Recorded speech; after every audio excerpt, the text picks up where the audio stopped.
할렐루야! 할렐루야! 네, 하나님께서 오늘 저와 여러분들에게 크게 은혜 주실 줄 믿습니다.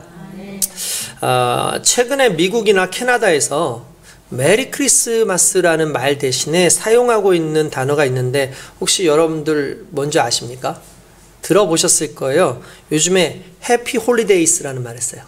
해피 홀리데이스. 아마 들어보셨을 겁니다. 이게 간단해서 즐거운 명절이라는 그런 의미죠. 즐거운 공휴일 정도 되는 거죠. 어떻게 보면. 어제 제가 어떻게 이렇게 영상들이나 이런 것들을 찾아보다가 보니까 이제 BTS, 그러니까 방탄소년단이라고 하는 이 그룹이 이제 전 세계 사람들한테 나름대로 인사를 하면서 크리스마스 인사에 해피 홀리데이스라고 그렇게 썼더라고요. 그러면서 다들 즐거워하자라는 이야기를 했다는 거예요. 근데 여러분 왜 해피 메리 크리스마스를 단어를 사용하지 않는 줄 아십니까? 왜 해피 홀리데이스라고 하는지 아십니까? 이게 실은 메리 크리스마스라는 단어가 이제 정치계 그리고 이제 기업 그리고 다양한 문화적 어떤 부분에서 어떤 말이 나왔냐면 특정 종교인들에게 불쾌감을 줄 수 있다. 유대교라든지 이슬람 같은 경우는 예수 그리스도에 대해서 부인하고 반대하는 그런 입장에 있다 보니까 그들에게 불쾌감을 줄 수 있고 특별히 예수님을 믿지 않는 사람들에게도 무신론자들에게도 그것이 불편함을 줄 수 있다. 실제로 그렇게 얘기한 것도 아니에요. 그들이. 그런데 먼저 나서서 그렇게 사용을 하고 언론에서도 그렇게 보도를 하다 보니까 특별히 이제 사람들을 의식하면서 해피 홀리데이스라는 말을 쓴 거예요. 그것도 홀리데이라고 하지 않고 홀리데이스라고 붙인 이유는 뒤에 S자를 붙인 거는 복수격이잖아요. 이 말은 무슨 말이냐면 일정한 특별한 명절이 아니라 그냥 일반적인 공휴일 중에 있는 것처럼 그런 식으로 해피 홀리데이스라는 말을 쓴 거예요. 그래서 심지어 캐나다 토론토에서는요 공무원들이 크리스마스 트리를 홀리데이 트리라고 이름을 바꾸어서 그걸 오히려 사람들한테 편지를 보내가지고 그렇게 앞으로 부르겠다고 그렇게 얘기를 했더니 이 기독교인들에게 엄청난 공분을 쌓았어요. 그래서 결국은 이제 이제 뭐라 그럴까요? 그 시장이라고 하나요? 시장까지도 이제 아니다. 그렇게 하지 않겠다라고 말을 할 정도예요. 근데 그게 1970년대부터 시작되었던 것인데 오늘날의 미국에서는 이게 공공연한 하나의 용어처럼 그래서 메리 크리스마스라고 하지 않고 해피 홀리데이스라고 그렇게 이름을 붙인다는 거예요. 예, 심지어는 이제 정치인들도 표심을 위해서 옳지 않은 표현이라는 말을 메리 크리스마스에다 붙였어요. 제가 그 이야기를 칼럼을 보면서 제가 너무 놀랐는데 그러면서도 정작 크리스마스로 인해서 얻게 된 휴일에 대해서는 불쾌해하지 않는 거예요. 쉬는 날 하나를 얻었다고 생각하는 거죠. 이 말을 좀 생각해 보면 메리 크리스마스가 어느 순간에 예수 없는 크리스마스인 거예요. 그러니까 예수 없는 홀리데이가 된 거죠. 그러니까 말 그대로 예배가 사라진 문화가 됐다는 거예요. 여러분 크리스마스라는 게 무슨 뜻입니까? 크리스마스가 무슨 뜻이죠? 크리스마스는 그리스도에 대한 예배란 뜻이에요. 그러니까 반드시 크리스마스가 우리에게 성립이 되려면 예배가 있어야 돼요. 그러니까 예배라는 건 뭡니까? 경배 드리는 거죠. 경배 드린다라는 건 뭐죠? 그 아래서 우리가 낮아진다라는 것을 의미하는 것이고 그분을 우리의 주님으로 모신다라는 의미를 가지고 있어요. 근데 어느 순간에 이 크리스마스가 아니라 그냥 해피 홀리데이스가 돼서 그냥 사람들에게 그냥 기분만 좋게 하고 들뜨게 하는 하나의 명절 분위기로만 끝나지는 게 오늘날의 모습이고 이게 세상 사람들의 모습이라면은 그나마 이해가 되는데 안타깝게도 이게 오늘날 믿는 사람들 가운데에서도 주님의 탄생에 별다른 의미를 부여하지 않는 수많은 이들이 있다라는 것이 정말 가슴 아픈 일이라는 거죠. 여러분 오늘날의 문화들은 어떻게 보면 사탄이 주장하는 세상의 문화 속에 나름대로 모두를 배려한다라는 그 말 속에 들어있는 해피 홀리데이스가 결국 그리스도 예수의 진리, 그분의 의미, 그분이 우리에게 주신 그 구원을 희석시키고 있다는 거예요. 그러므로 여러분 저와 여러분들은 오히려 강하게 메리 크리스마스 우리는 강하게 그리스도 예수 탄생하심을 기뻐하고 그 누구보다도 감사함으로 예배드리는 귀한 은혜로 살아가야 될 줄로 믿습니다. 저도 고민을 했었어요. 아, 이걸 그냥 영상으로 진행을 할까, 어떻게 할까. 근데 계속 기도했어요. 마음 가운데 그건 아닌 것 같아요.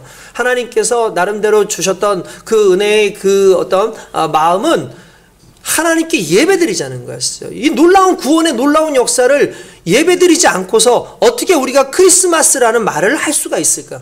그래서 힘들지만, 어려울 수 있지만 하나님 이 예배가 지속될 수 있도록 인도하여 주시옵소서 기도하고 몇몇 성도들에게도 부탁도 드리고 했었는데, 너무 감사하게도 그래도 이렇게나마 함께 모여서 우리가 예배를 드릴 수 있는 것에 대해서 너무나 감사드리고, 또한 하나님 앞에 우리가 오늘 모여서 드리는 이 메리 크리스마스, 정말 즐겁고 기쁜 이 크리스마스 예배가 정말 저와 여러분들의 삶을 변화시키는 귀한 은혜가 될 줄로 믿습니다. 할렐루야. 우리 다시 한번 옆에 앞뒤로 인사합니다. 자, 메리 크리스마스. 자, 메리 크리스마스. 메리 크리스마스. 할렐루야. 기쁜 성탄절입니다. 하나님께서 저와 여러분들에게 크게 은혜를 주실 줄 믿습니다. 우리 주님께서 이 땅에 태어나셨다라는 사실은 우리에게는 참된 소망이고 기쁨이고 즐거움입니다. 예수님께서 탄생하셨기 때문에 우리가 구원을 받게 되고, 예수님께서 탄생하셨기 때문에 우리 인생에 놓여져 있는 가장 큰 문제였던 죄와 죽음의 문제로부터 우리를 자유롭게 하셨다라는 게 너무나 기쁘죠. 그러나 예수님 당신에게는 이게 솔직히 어떻게 보면은 엄청난 고난 그 자체죠. 예수님은 세상에 대한 내성이 없으신 분이다. 제가 자주 얘기하죠. 예수님은 죄에 대한 내성이 없으신 분이에요. 그러다 보니까 죄성이 없으신 이 예수님께서 이 땅에 오시는 것만으로도 왜 힘드냐면 주변이 죄예요. 주변이 죄의 덩어리예요. 그러니까 예수님께서는 그걸 감당하는 게 쉽지가 않았을 거예요. 왜냐하면 예수님은 애초에 죄가 없으신 분이기 때문에 주변에 죄 천지인데 그 죄 천지 안에 들어왔다는 것만으로도 내성이 없는 예수님께는 이게 너무나 힘든 거죠. 여러분 그렇지 않겠습니까? 이건 정말 큰 문제죠. 그러니까 솔직히 거부하고 싶고 이걸 떠나고 싶은 마음이 얼마나 많겠습니까? 실제로 그 정말 선한 문화 속에서 살고 착한 문화 속에서 살던 사람들이 어느 날 죄의 문화 또는 욕의 문화 아니면 안 좋은 문화 속에 들어오면 힘들어요. 그건 너무나 당연한 거예요. 힘들 수밖에 없어요. 왜냐하면 그런 문화를 경험하지 않았기 때문에 뭔가 거친 문화가 오면은 힘들어요. 그건 당연한 거예요. 예수님도 그러셨죠. 예수님께서도 이 땅에 오시는 것 자체가 어떻게 하면은 정말 힘든 그 자체였을 수 있다라는 거예요. 근데 예수님은 그 힘듦을요, 그 어려움을 포기하고 좌절하고 떠나는 것으로 사용하지 않고 끌어안는 걸로 사용했다는 거예요. 오히려 그 모든 상황에 대해서 끌어안으시고 그 죄의 세상으로부터 대적해서 싸우는 게 아니라 그 죄의 세상을 하나님의 은혜의 세상으로 바꾸기 위해서 스스로 하나님 앞에 순종하며 십자가에 달려 돌아가셨다는 사실입니다. 이게 오늘 예수를 믿는 저와 여러분들의 삶의 모습이라는 거예요. 하나님 앞에서 구별된 백성으로 살아가는 우리는 솔직히 세상 속에서 살아가기가 쉽지 않아요. 왜냐하면 세상의 문화와 세상의 어떤 정서와 세상적인 어떤 그런 것 속에서 우리가 살아가기에는 세상은 너무나 악한 것 같고 세상은 우리에게 너무나 많은 걸 공격하고 있고 내가 어떻게 해야 될지 모르는 그런 상황 가운데 있는데, 그럼에도 불구하고 우리 주님께서 뭐라고 말씀하면 내가 너희를 이 때 가운데 보낸다 라고 말씀하셔요. 그게 무슨 말입니까? 결국 우리가 세상 가운데 결국 대안이라는 거예요. 우리 예수 믿는 사람들이 결국 세상 속에서 하나님의 백성으로 살아가고 하나님의 나라를 믿지 않는 자들에게 경험케 하는 그러한 대안으로서 주님께서 우리를 사명자로 보내셨다라는 사실이죠. 그렇기 때문에 하나님께서는 거룩이라는 단어를 분리라는 단어로 쓰지 않아요. 구별이라는 단어로 쓰시죠. 분리라는 뜻은 어떤 뜻입니까? 나누는 거예요. 너희는 너희끼리 살아, 우리는 우리끼리 살게. 그러니까 우리는 예수 믿는 사람들이니까 예수 믿는 사람들은 예수 믿는 사람들끼리 살고, 죄악의 사람들 너희들은 너희들끼리 살아. 그러니까 우리하고 너희하고는 다른 존재야. 그러니까 자꾸 함께 있게 하지 마. 분리하려고 그러고 적대하려고 하지. 그런데 우리 주님은 그걸 우리에게 요구하지 않고 세상 속에서 구별된 존재, 세상 속에서 힘있게 살아가는 존재, 세상 속에서 우리 가운데 엄청난 것들이 오지만 그걸 웃으면서 받아들이며 모든 사람을 품으면서도 그들을 변화시킬 수 있는 존재가 우리라는 걸 말씀하시고, 그 모든 이 기원이 바로 그리스도 예수께로부터 나타난다는 사실이에요. 그러므로 저와 여러분들이 그리스도 예수와 함께 하고 있기 때문에 오늘 우리는 세상을 충분히 감당할 만한 능력이 있는 자들인 줄 믿습니다. 그래서 그리스도 예수께서 세상을 감당할 뿐만 아니라 그들을 끌어안으신 것처럼 오늘 우리도 그리스도와 함께 오늘 이 크리스마스의 의미를 내가 세상과 분리되어지는 그런 것이 아니라 세상 속에서 하나님의 백성으로 멋지게 살아감으로 세상을 변화시키는 그 은혜로 나타나기 원합니다. 할렐루야. 그런 모습들이 저와 여러분들 속에 있어야 된다는 사실이죠. 솔직히 정말 제가 작년에도 매년 제가 여러분들한테 설교할 때 이 이야기를 해드리는 게 있어요. 뭐냐면 우리는 종교인이 돼서는 안 된다. 우리는 하나님 앞에서 크리스찬이 돼야지 종교인이 되어서는 안 된다라는 말을 자주 했습니다. 우리가 잘 아는 동방 박사들이 예수님을 만나기 위해서 동방에서부터 오죠. 뭐 동방 박사 그러니까 뭐 물리학 박사냐 아니면 뭐 천문학 박사냐 할지 모르지만 그 박사가 그 뜻이 아니고 점성술가였어요. 그 당시에 별을 보고 점을 치던 사람들이 일반적인 별이 아니라 뭔가 특별한 별이 나왔어요. 왜냐하면 여러분들 일반적으로 우리가 서울에서 보던 별은 대전에 가도 그 자리에 있어요. 부산에 가도 그 자리에 있어요. 별이 변하지 않잖아요. 그런데 별을 따라왔다라는 건 이건 보통 별은 아니었던 거예요. 그러니까 하나님께서 나름대로 동방 박사들을 부르신 목적이 있겠죠. 나름대로 하나님께서 계획이 있으셨을 거라는 거예요. 그래서 그 동방 박사들이 와서 이 주님을 만나죠. 주님을 만나는 그때에 이 예루살렘까지 왔는데 예수님이 어디서 탄생하는지 모르는 거예요. 그러니까 헤롯 대왕을 만나요. 그러니까 적어도 당시에 아무나 헤롯 대왕을 만날 수 있는 건 아니겠죠. 그런데 그 당시에 동방에서 온 그 사람들이 나름대로 직위가 있었던 사람들인 거예요. 그냥 일반적인 사람들은 아니라는 거예요. 적어도 나름대로 어떤 위치 속에 있었던 사람이니까 헤롯을 만났을 거예요. 그리고 헤롯에게 물어봅니다. 지금 보통 별이 아니라 메시아의 탄생을 알리는 그러한 별, 아마 천사의 모습이 아니었을까라는 생각을 하는데 그 별이 우리를 이끌고 왔다. 그런데 우리가 어디에서 태어난지 모르는데 너희들 그 말씀 속에서는 이 성경 속에서는 오랫동안 내려오는 말씀이 있지 않냐. 메시아가 어디서 탄생할 것에 대해서 나오지 않느냐라고 그렇게 물어보는 거죠. 그러니까 헤롯은 솔직히 성경에 대해서는 문외한이었기 때문에 잘 몰랐어요. 그래서 제사장을 부르고 그리고 우리가 잘 아는 서기관들을 불렀어요. 적어도 제사장은 예배에 있어서는 최고의 권위를 가지고 있는 사람 아닙니까? 서기관은 누굽니까? 성경을 베껴 쓰는 사람이에요. 이 사람들은 보지도 않고 외워서 베껴 쓰는 사람이니까 엄청난 성경 지식이 있는 사람들이라는 거죠. 말 그대로 정말 믿음 또는 신앙, 교회 안에로 치면은 최고의 권위를 가지고 있는 사람들이에요. 그들을 불렀어요. 부리고 난 다음에 물어본 거죠. 야, 성경에는 그러니까 흔히 말하는 메시아가 어디에서 태어난다고 얘기를 하더냐? 라고 물어보니까 정확하게 이사야서를 얘기하면서 베들레헴에서 태어난다고 했다. 베들레헴에서 태어난다고 했다고 그렇게 얘기를 하는 거예요. 그러니까 이 동방 박사들이 고맙다 그러고 가죠. 근데 중요한 건 제사장들도 서기관들도 아무도 쫓아가지 않아요. 무슨 말이냐면 그들에게는 성경적 지식과 어떤 예배적인 형식은 있었지만 진정 그들은 메시아에 대한 기대가 없었다는 거예요. 진정 그들은 그리스도 예수를 만나고자 하는 그 마음의 중심이 없었다는 거예요. 그러니까 그들은 형식적인 신앙인이었다는 거죠. 그냥 형식적으로만 어떤 예식상으로만 하나님을 알고 그리스도 예수를 만나고자 했던 그런 형식적 신앙인이었다라는 사실. 그래서 결국 예수님을 만나는 사람들은 대단한 성경 지식을 가진 사람이 아니었고 또한 대단한 어떠한 예배의 그 태도를 가지고 있던 사람들이 아니었다라는 거예요. 이방인이었던 동방 박사들이 예수님을 만나죠. 그리고 가장 낮은 계층이라고 볼 수 있는 당시의 목동들이 예수님을 만나게 되더라는 거예요. 여러분, 저는 여기에 엄청난 의미가 있다고 생각을 합니다. 도대체 누가 예수님을 만날 수 있는가? 누가 예수님을 만날 수 있는가? 예수님을 기대하는 사람, 예수님을 필요로 하는 사람,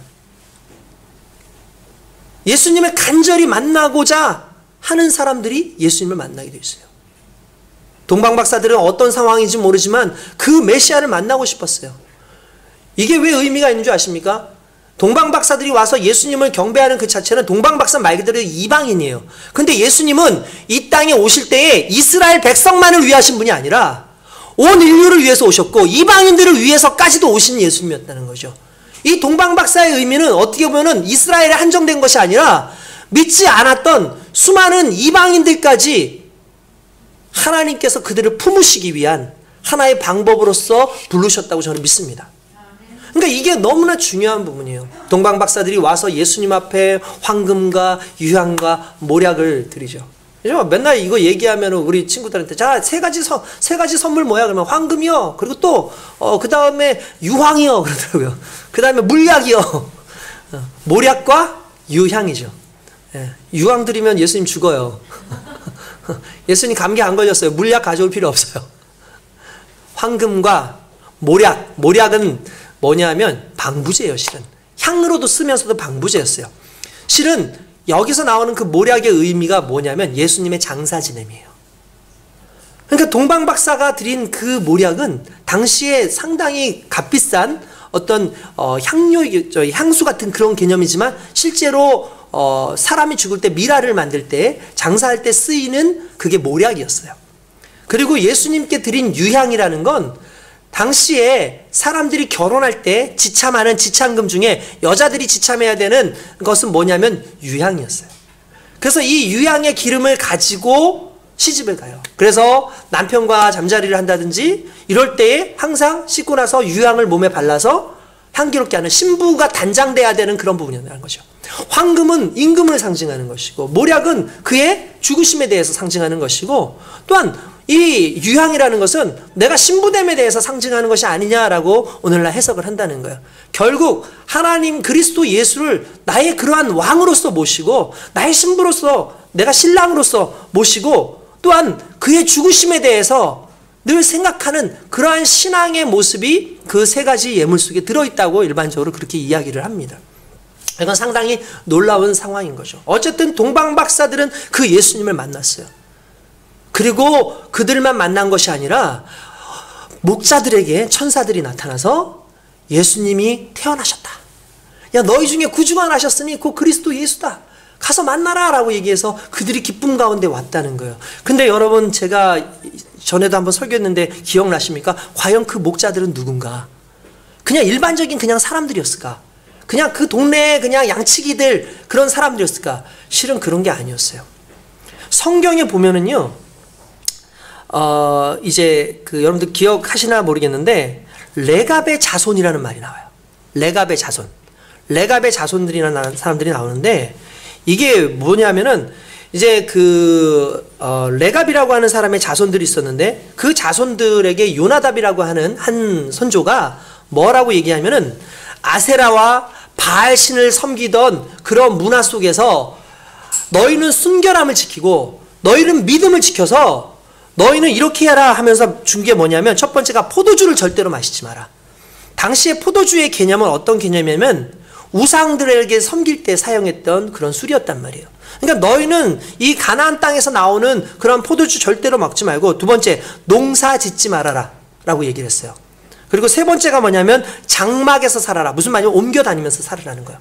그래서 그들이 농사 짓지 않고 장막에서 살지 않고 포도주를 마시지 않는 것은 세상의 모든 시대적 정신에서 위배되는 거예요. 실은 당시의 사람들이 대부분 집을 짓기를 원하고 좋은 큰 집을 얻기 원하고 땅을 넓혀가지고 잘 먹고 잘 살기 원하고 그런 삶을 원할 뿐만 아니라 또한 흥청망청 쓰면서 또 음식을 마시면서 쾌락을 즐기는 그 삶을 살아가던 그 시대에 이 레갑의 자손들 중에 그 요나답이라고 하는 사람이 자신의 후손들한테 앞으로 우리 레갑의 자손들은 절대로 그러한 짓을 하지 말아라 라고 얘기를 합니다. 스스로 가난해졌어요.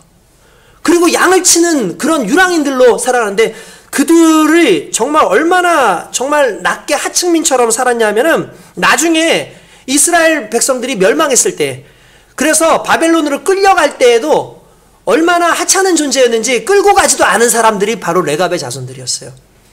그들은 그 땅에서 양을 치면서 평생 그렇게 살아왔는데 그들에 대해서 이 하나님께서 축복하신 말씀이 뭐냐면 레갑의 아들 요나답에게서 내 앞에 설 사람이 영원히 끊어지지 아니하리라 라는 축복을 주셨는데 그 레갑의 자손들이 바로 그 목자들이에요. 무엇으로 알 수 있냐면 이 성경에 보면은 이 성경에 이렇게 보면은 라못 라헬이라는 단어가 나와요. 근데 라못 라헬이라고 하는 그 곳이 베들레헴에 또 붙어 있어요. 근데 거기가 오늘날에 그 과거에 예레미야에 나오는 벳핫 게렘이라고 하는 곳인데 그곳이 바로 베들레헴하고 같이 인접돼 있는 그 지역이고 그 지역의 목동들이 바로 이 사람들이었어요. 그러니까 결국 하나님의 은혜를 본 것이요. 하나님의 소망을 본 것이요. 항상 기대가 있었어요. 하나님께서 우리에게 은혜를 주신다고 하셨어. 하나님께서 이렇게 살아가고 기대하고 하나님의 말씀 안에서 하나님의 은혜를 기대하면서 살아가는 자들에게 은혜를 주신다라고 하셨어 라고 그 마음으로 기대하고 있었던 그들에게 하나님께서 복을 주신 거죠. 결국 간절히 찾고 간절히 그렇게 살아가고 하나님의 은혜를 구하는 자가 하나님을 만나게 되는 줄 믿습니다. 종교인들은 결국 예수님을 만나지 못했어요. 왕도 예수님을 만나지 못했어요. 멀리에서부터 간절히 사모하는 사람들. 여러분, 오늘날 우리가 얼마나 예배를 사모합니까? 얼마나 기쁨 가운데 있습니까? 어떤 이들은 정말 수십 킬로 수백 킬로 널리 떨어져 있는 곳에서부터 걸어서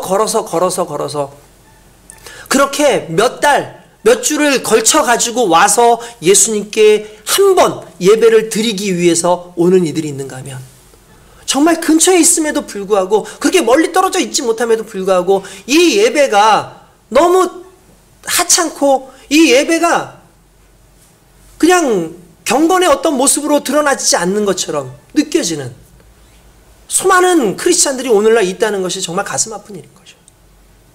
누군가에게는 평생 이것에 목숨을 걸고 드리는 예배인가 하면, 오늘날 우리는 너무나 예배가 자연스러워졌어요.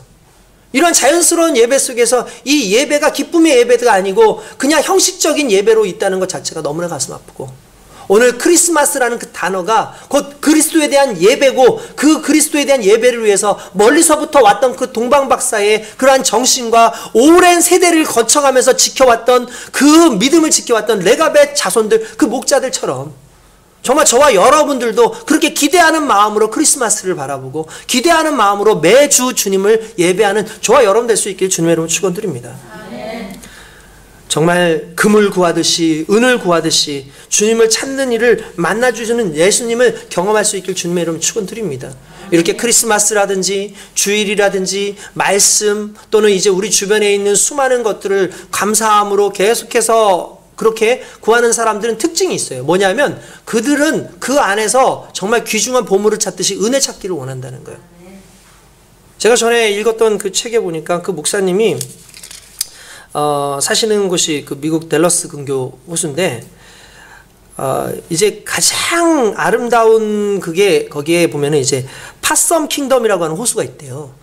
근데 파썸 킹덤이라고 하는 그 호수에 아는 분이 아름다운 별장을 소유하고 있기 때문에 그 별장에 본인이 이제 2번 갈 기회가 있었는데, 첫 번째는 가족들하고 휴가차 그냥 가서 이렇게 있었고, 또 한 번은 이제 같은 그 교단 뭐 이런 분들이었던 거예요. 수양회를 이제 목사님도 목회자 가정 이런 수양회를 했었나 봐요. 그렇게 가서 딱 2번 갔는데 그때 추억이 너무나 좋았대요. 그런데 수양회 때 상당히 이렇게 추억이 있고 좋았는데, 생각해보니까 정작 그 집에 대한 기억이 별로 없더라는 거야. 그러니까 거기에서 놀고 즐거웠던 시간은 있었는데, 그러니까 첫 번째 때 가족들하고 왔을 때 그냥 좋다 하고 그냥 즐기는 정도만 있었는데, 2번째 수양회를 갔다 오고 난 다음에 정확하게 그 집을 알게 되고 그 집의 아름다움에 대해서 깨닫게 되고 그 집이 얼마나 멋진 집인지를 깨달았다는 거예요. 그래서 어떻게 해서 깨닫게 됐냐 했더니 이런 내용이었어요. 수양회 기간 동안에 이벤트로 뭘 했냐면 보물찾기를 했대요. 그래서 보물찾기를 해서 종이에다가 이렇게 중요한 그런 걸 적어가지고 다들 나가라 그러고 그 집 안에다가 다 숨겨놓은 거예요. 그러니까 자, 지금부터 5분 안에 이걸 찾으시는 분은 상금을 드리겠습니다 라고 얘기하니까 이 목사님이 이 상금을 받을 이 생각을 가지고 야, 그래 한번 해보자 해가지고 막 이렇게 찾기 시작한 거예요. 막 이렇게 찾다 보니까 그때부터는 정말 순간 그러더래요. 눈이 열린 것 같더라는 거예요. 그래서 물건 하나하나를 살필 때 마치 보물을 감춰둔 물건인 것처럼 만지기 시작했다는 거예요. 그래서 열어보고 가서 만져보고 접시도 한번 뒤로 들려보고, 그리고 혹시 툇마루 안쪽에 뭐가 있나 한번 보기도 하고 위에도 만져보고 막 이렇게 벽도 짚어보고 이렇게 있는데, 결국은 이제 자기는 꽝이었어요. 걸리진 않은 거예요.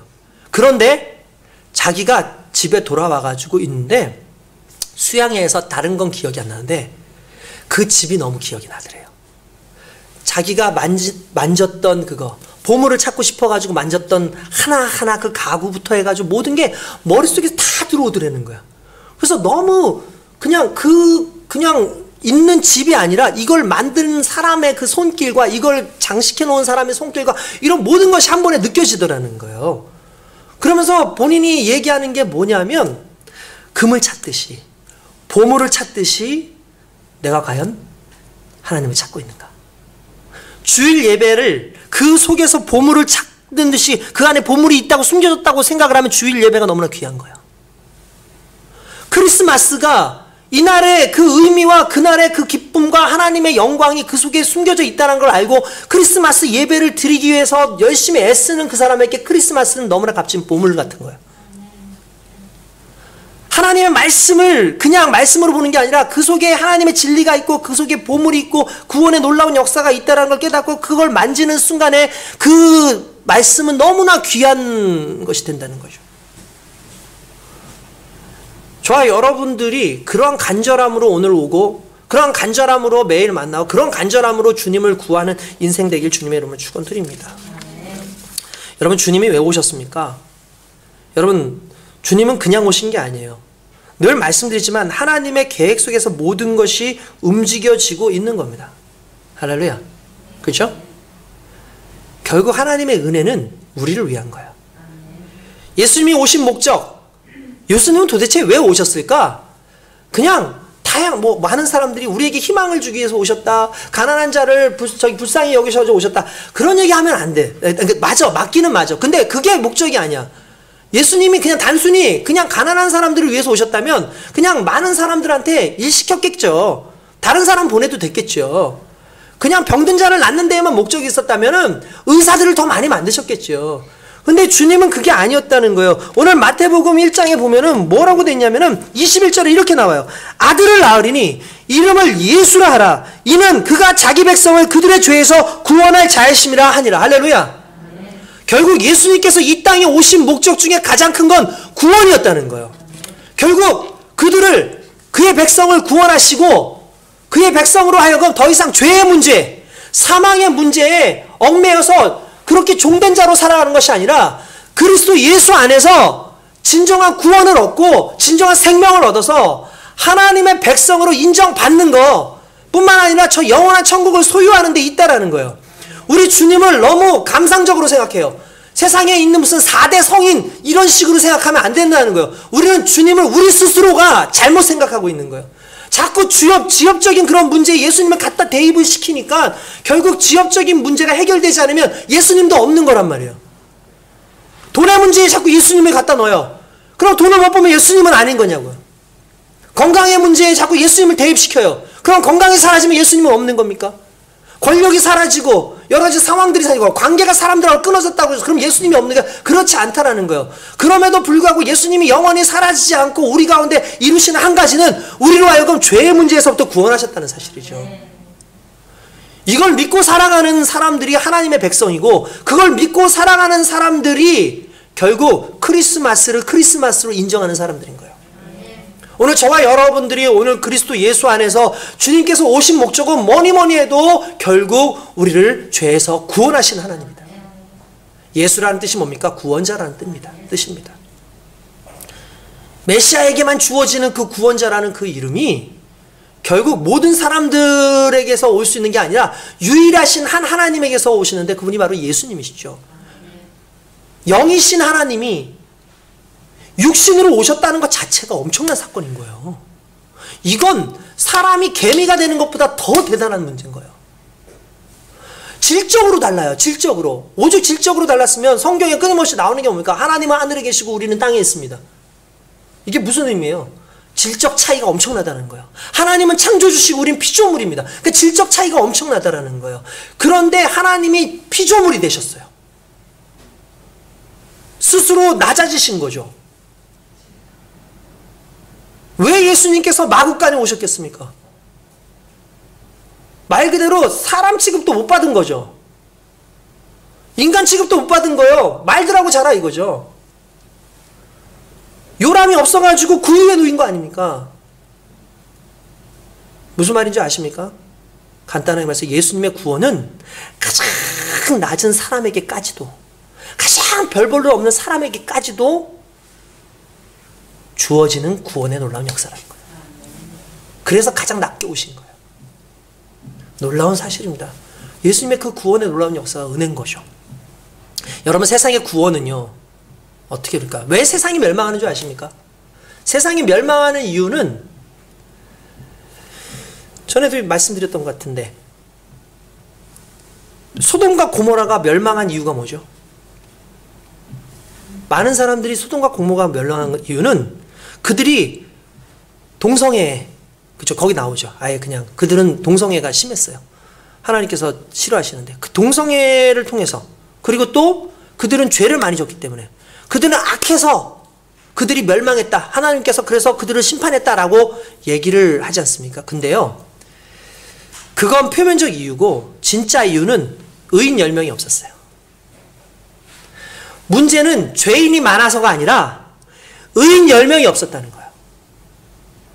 50명, 45명, 40명, 30명, 20명. 주여, 내가 원하오니 10명, 의인 10명만 있어도 소돔과 고모를 멸망시키지 않으시겠습니까? 그래, 내가 그렇게 할게. 감사합니다. 의인 10명은 있을 줄 알았어요. 근데 의인 10명이 없어서 멸망한 게 소돔과 고모라는 거죠. 이 말을 좀 다시 바꾸면, 오늘날 인류가 망할 수밖에 없었던 이유는 인류가 죄를 짓기도 했지만 결국 인류를 구원할 존재가 없었다는 거예요. 그러니까 영원한 멸망 가운데 있을 수밖에 없었는데, 예수님은 이 땅에 그 멸망을 막기 위해서 오셨다는 거죠. 그러니까 예수님이 오셨다는 건 우리에게 진정한 소망이라는 거예요. 소돔과 고모라처럼 의인 10명이 없어서 사라지는 것이 아니라 예수님 한 분이면 족합니다. 하나님의 아들로서 온 인류를 구원하시기 오신 그 예수님 한 분이면 구원을 이루기에 너무나 확실하기 때문에 예수님이 오셨다는 거예요. 그리고 그 예수 안에서 저와 여러분들은 오늘 구원받은 하나님의 백성으로 선 줄로 믿습니다. 결국 주님 한 분이면 됩니다.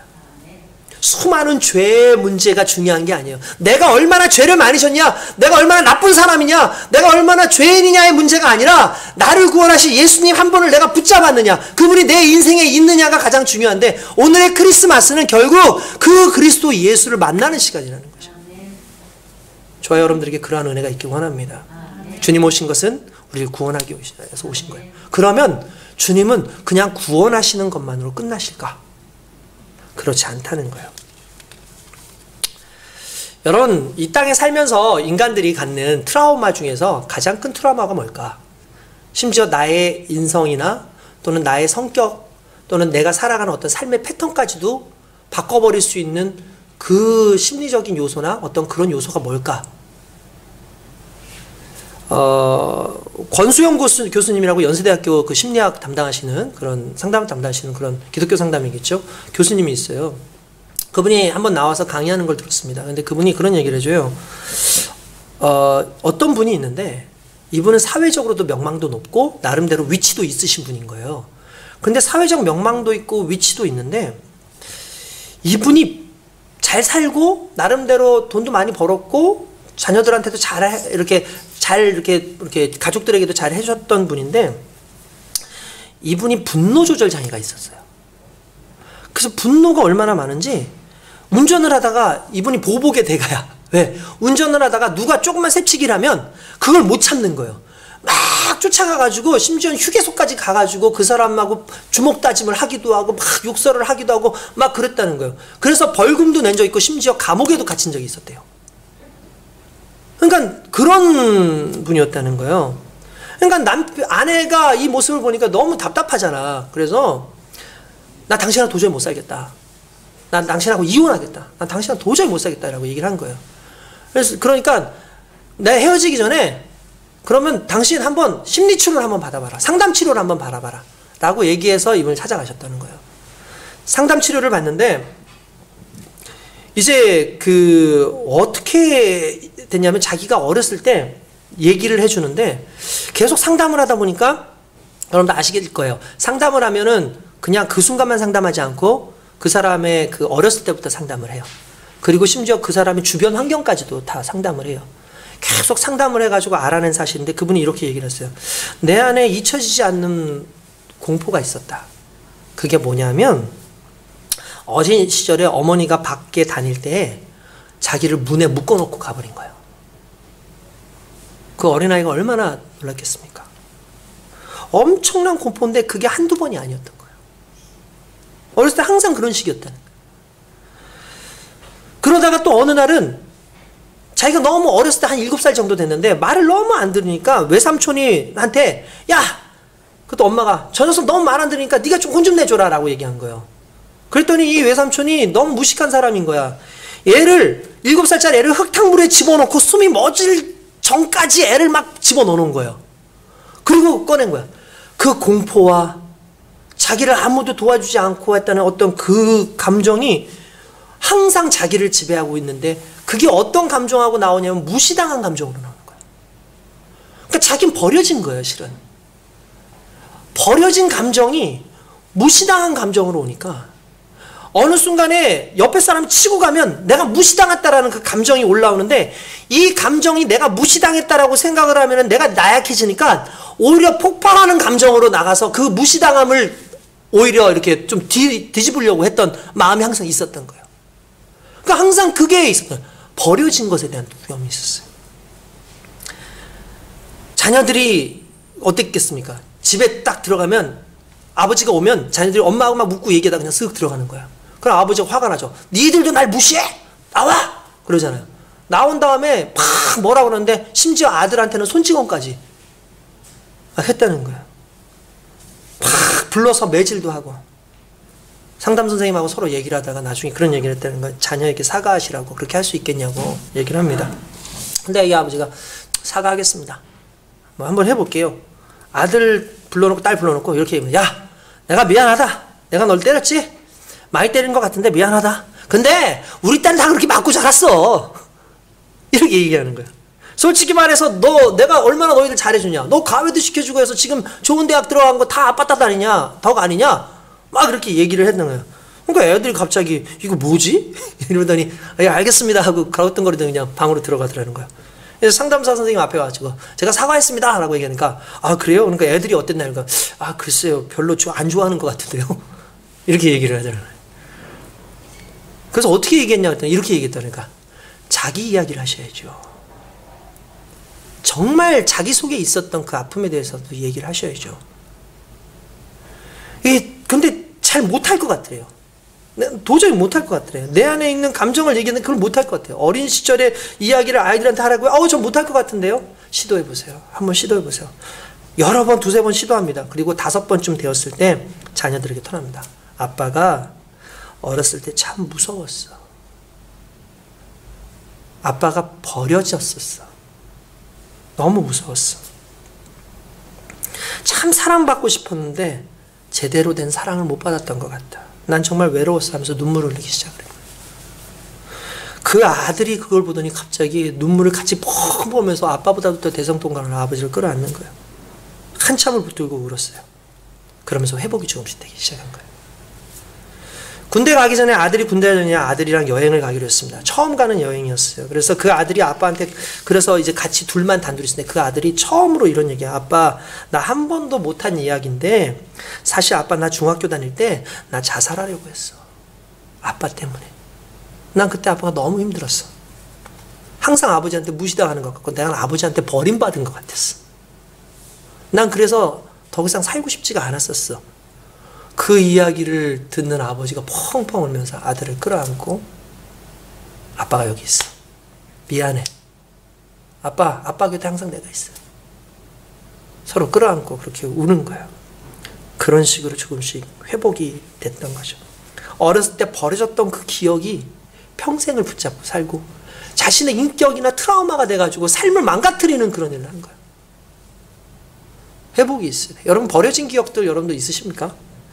저는 제가 50이 다 되었는데 잊혀지지 않는 5살 때의 기억이 있습니다. 그때 부모님께서 장사를 하실 때였어요. 게다가 제가 길눈이 안 좋아가지고 자주 이 집을 잃어버렸어요. 그러니까 우리 어머님이나 아버님이 일을 하고 가시는데 그때만 해도 좀 힘들게 살 때니까 이제 나가서 일을 하셔야 되는 상황인데 아침에 자고 있으니까 방문을 잠궈놓고 나가신 거예요. 그래서 제가 눈을 떴는데 엄마하고 보니까 엄마가 없어요. 문을 열었는데 문고리가 안 열리는 거예요. 방문이 안 열리는 거예요. 여러분 그때 그 공포 아세요? 제가 45년이 지난 지금도 그 감정이 아직도 있어요. 홀로 남겨진 공포가 아직도 생각나요. 소리를 치고 우는데 아무도 오질 않는 거예요. 그 어린 나이에 너무 울었는데 지금도 기억나요. 제가 여러 번 까무러쳤어요. 울다가. 저는 울다가 까무러친다는 말이 뭔지 알아요. 제가 이런 얘기를 잘 안 했었는데 아무도 없네. 문이 열리잖아요. 문고리 잠깐 막 울어요. 아무도 안 오는 거예요. 까무러치기 여러 번 했는데 한참이 지났는데 아무도 안 오는 거예요. 그래서 쓰러졌다가 또 눈 깨어보니까 아무도 없는 거예요. 그 공포에 또 울다가 막 울고 있는데 밖에서 뭔가 탈탈탈 하면서 문을 누가 여는 거예요. 형이 온 거예요. 형이 오더니 병원아 형 왔어 하면서 자물쇠를 따가지고 들어오는데 더 서러워가지고 펑펑 울고 막 끌어안고 그때 막 엉엉 우니까 우리 형님이 저기 그래도 정은 많아요. 저를 끌어안아주더라고요. 이렇게 막 끌어안아주더라고요. 아이 무서웠어 그러더니 책가방을 딱 꺼냈는데 책가방에서 색종이를 하나 꺼내가지고 색종이를 가져왔어. 나 오늘 학교에서 만들었다면서 그 당시에 이름도 알아. 제비호라고 무슨 장난감 같은 걸 만들어가지고 저한테 손에 계속 쥐어주는 거예요. 그때 그나마 좀 위로가 좀 됐었어요. 제가 길눈이 어두워가지고 옛날에는 이제 어머니 아버지 이렇게 물역가에서 장사를 좀 하실 때가 있었는데 제가 어린 나이지만 엄마가 어디서 일하는지를 내가 알아요. 그래서 이렇게 엄마를 찾아서 이렇게 갔는데 요즘엔 들어보지 못했어. 후리갈이라고. 혹시 여러분들 아십니까? 후리갈이라고. 이게 뭐냐 하면 일을 하고 있으면 점포나 이런 거 그냥 땅에서 이렇게 뭐 리어카 이런 거 일을 하고 있으면 파출소에서 경찰들이 와서 이걸 다 끌고 가. 단속반이 와가지고 그걸 끌고 가는 거예요. 그러니까 내가 마침 간데 그런 게 있었던 것 같아. 그 자리에 엄마 아버지가 안 계시는 거야. 근데 뒤를 돌아보니까 내가 어디서 왔는지 모르겠는 거야. 어린 나이니까. 펑펑 우는데 울어서 눈을 떠보니 파출소에 와 있는 거예요. 저는. 파출소에 앉아가지고 엉엉 울고 있는데 이제 울음도 안 나. 이제 그때부터 울음도 안 나. 왜냐하면 파출소 옆에가 바로 고아원이었어요. 그리고 얘가 창문을 이렇게 보는데 거기서 고아원에서 아이들이 뛰어놀고 있는 모습이 보이는 거예요. 아저씨가 저한테 엿을 이렇게 선물로 그러니까 애가 우니까 엿을 선물로 엿을 손에 들고만 있었어. 갱엿을. 그냥 이건 내 마음에 그러니까 저도 그냥 그 어린 나이지만 좀 있으면 나도 저기 합류하겠구나. 좀 있으면 내가 저리를 가겠구나. 나는 그런 마음이 드는 거야. 너무 서글프고 너무 막 어떡하지? 근데 이거 울지도 못하겠어요. 그냥 이러는데 갑자기 누가 문을 딱 여는데 딸랑 하면서 그 문 소리가 딱 들리는데 갑자기 누가 병원아 너 여기 왜 있어? 하는데 우리 아버지인 거예요. 그냥 그때 아빠 하면서 그냥 눈물이 확 흘리면서 와 울고 있으니까 저희 아버지가 저를 막 이렇게 끌어안고 아유 죄송합니다. 아유 고맙습니다. 고맙습니다. 그러더니 나와서 사이다 한 박스를 사가지고 드리면서 저를 안고 나가시는데 제가 나오는데요. 세상이 달라요. 하늘이 파래요. 바람이 너무 시원해요. 아니 방금 몇 분 전에 느꼈던 그 감정하고는 너무나 다른 거예요. 너무 좋고 너무 행복한 거예요. 제가 그 감정과 그 기억을 잊지를 못하겠는 거예요. 근데 어느 날 제가 너무 힘들었을 때 오늘 말씀을 읽게 됐는데 그 말씀이 이 말씀이었어요. 보라 처녀가 잉태하여 아들을 낳을 것인데 그의 이름을 임마누엘이라 하리라 하셨으니 이를 번역한즉 하나님이 우리와 함께 계신다. 하나님이 우리와 함께 하신다는 게 뭔지 알아요? 하나님이 우리를 버리지 않는다는 거예요. 난 널 버리지 않아. 난 절대로 너를 버리지 않아. 난 너와 함께 있을 거야. 나는 너를 구원하는 데만 끝나는 게 아니라 구원받은 너를 끝까지 이 세상 끝까지 아니 영원히 난 너와 함께 할 거야. 왜냐하면 난 임마누엘이야. 그게 나에게 위로였어요. 내 힘 가운데 나와 함께하는 힘이었어요.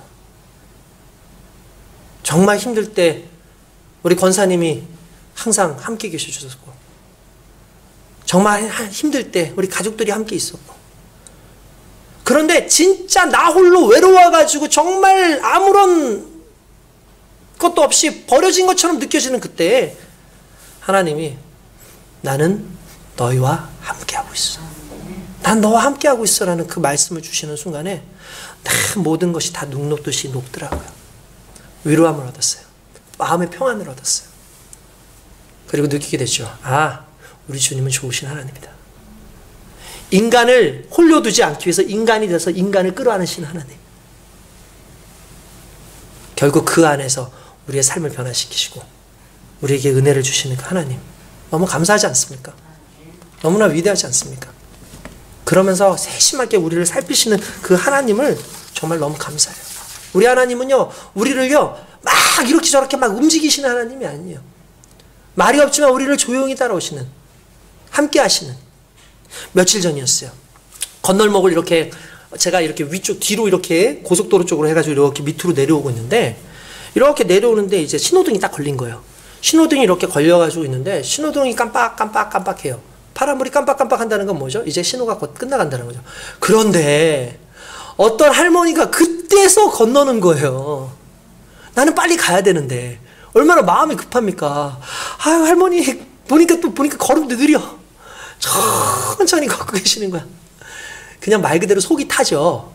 그런데 어떤 아가씨가 뒤에 있다가 그 아가씨는 건널 생각을 안 하고 있었어요. 깜빡깜빡 거리니까. 근데 할머니가 건너는데 건너는 거야, 같이.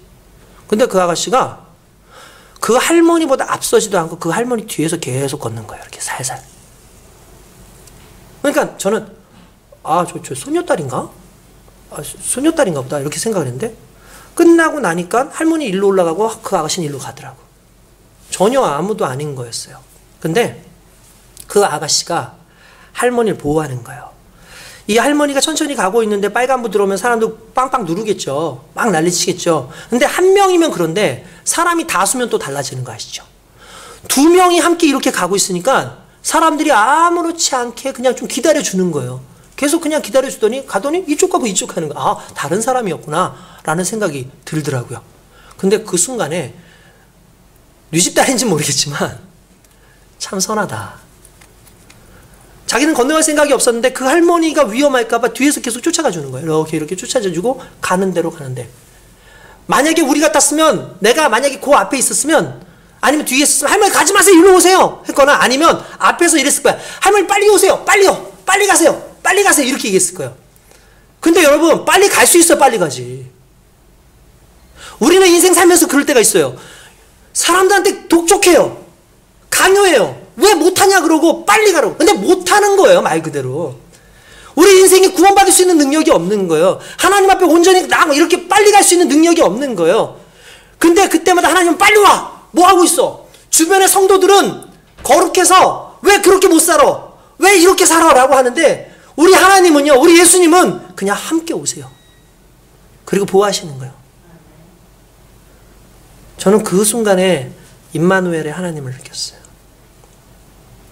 강요하기보단 함께 가주신 하나님. 빨리 오라고 하는 하나님이 아니라, 빨리 가라고 밀치는 하나님이 아니라 뒤에서 보호하시면서 끝까지 함께 보폭을 맞춰주시는 하나님. 그 하나님이 바로 임마누엘 하나님이라고 저는 믿습니다. 오늘 저와 여러분들의 인생 가운데 우리 주님 왜 오셨을까? 여러분들 홀로 두지 않으려고 오셨어요. 우리 주님 왜 오셨을까? 여러분들 구원하시고 여러분들을 사랑하셔서 오셨습니다. 그 하나님 앞에 진정한 은혜를 누리는 저와 여러분 되시기 원하고, 그러한 크리스마스가 되길 주님의 이름으로 축원드립니다. 기도하겠습니다.